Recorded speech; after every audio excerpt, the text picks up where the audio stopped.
Waalaikumsalam warahmatullahi wabarakatuh. Innal hamdalillah nahmaduhu wa nasta'inuhu wa nastaghfiruh wa na'udzu billahi min shururi anfusina wa sayyiati a'malina. Man yahdihillahu fala mudilla lahu wa man yudlil fala hadiya lahu. Asyhadu an la ilaha illallah wa asyhadu anna Muhammadan abduhu wa rasuluh. La nabiyya ba'da wa la rasula ba'da. Pertama-tama dan yang paling utama, marilah kita memanjatkan puja dan puji syukur atas kehadirat Allah Subhanahu wa taala yang atas kelimpahan kenikmatan dari beliau sehingga kita dapat berkumpul di tempat yang insyaallah barakah ini, yang dimana kenikmatan dari Allah Subhanahu wa taala itu yang apabila seluruh air di lautan dijadikan tinta dan ranting-ranting pepohonan di dunia ini dijadikan penanya, juga tidak ada cukup untuk menuliskan seluruh kenikmatan tersebut. Salawat serta salam kita kirimkan kepada baginda kita, kepada nabi kita, kepada seluruh kauladan untuk seluruh umat manusia, Nabi Muhammad sallallahu alaihi wasallam. Yang atas perjuangan beliau mengantarkan kita dari gelapnya zaman jahiliyah, zaman penuh dengan kebodohan, ke terang zaman Islam seperti sekarang ini.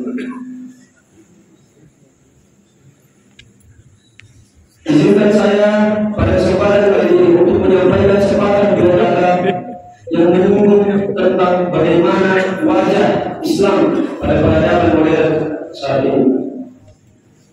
Di dalam sebuah buku yang ditulis oleh Dan Brown yang berjudul Origin, di dalam buku tersebut menjelaskan dan menggambarkan bagaimana ketika kata Islam tersebut disebutkan, apa yang muncul di dalam benak-benak orang yang ada di Eropa. Yang muncul adalah gambaran seorang pria dewasa dengan berjubah putih mengendarai seekor unta dan memutuskan sebilah pedang.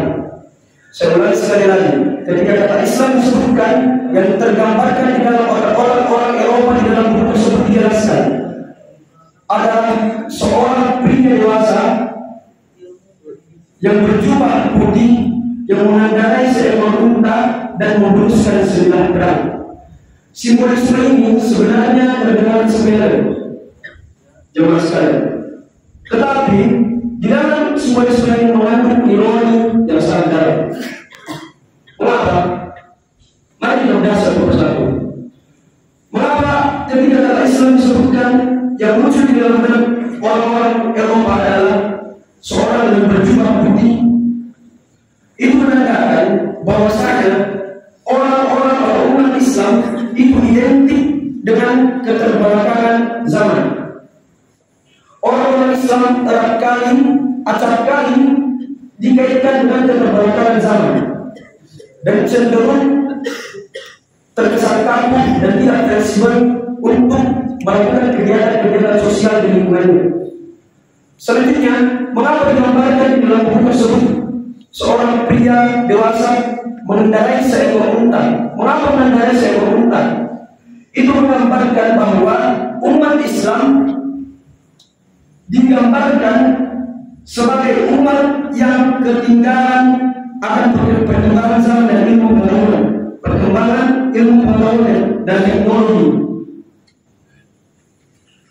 Jadi di sini digambarkan pria tersebut mengendarai unta, bukan mengendarai mobil-mobil kecil dan sebagainya. Lalu yang paling ironis sekali, digambarkan pula selain mengendarai unta memutuskan sebilah pedang. Mengapa memutuskan sebilah pedang? Itu bermakna bahwa umat Islam acap kali dikaitkan dengan gerakan-gerakan radikalis, gerakan-gerakan ekstremis. Itulah yang ada di otak-otak orang-orang yang ada di Eropa, bahwa umat Islam adalah umat yang keras, umat yang anti toleransi, umat yang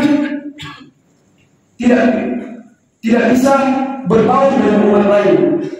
Itulah yang ada di orang beriman. Padahal jemaah sekalian, ironis sekali, kita tahu bahwa Allah Subhanahu wa Ta'ala berfirman di dalam Al-Quran, Quran surah Al-Anbiya ayat 170. Bismillahirrahmanirrahim. Wa ma arsalnaka illa rahmatan lil alamin. Dan tidaklah engkau aku utus wahai Muhammad kecuali sebagai rahmatan lil alamin. Yang berarti Islam turun di muka bumi ini, Nabi Muhammad membawa Islam sebagai rahmatan lil alamin, sebagai rahmat bagi keseluruhan alam semesta. Agama Islam sebagai agama yang dipenuhi dengan cinta. Di dalam Islam banyak sekali diajarkan tentang kasih sayang. Kasih sayang daripada Allah Subhanahu wa Ta'ala kepada hambanya, kasih sayang daripada baginda Rasul kepada umatnya. Dan ketika kita merefleksikan kalimat tersebut, maka teringat kita ketika saat-saat terakhir Nabi Muhammad SAW akan menghembuskan nafasnya. Yang beliau ingat adalah, yang keluar dari lisan beliau terakhir adalah ummati, ummati, ummati, umatku, umatku, umatku.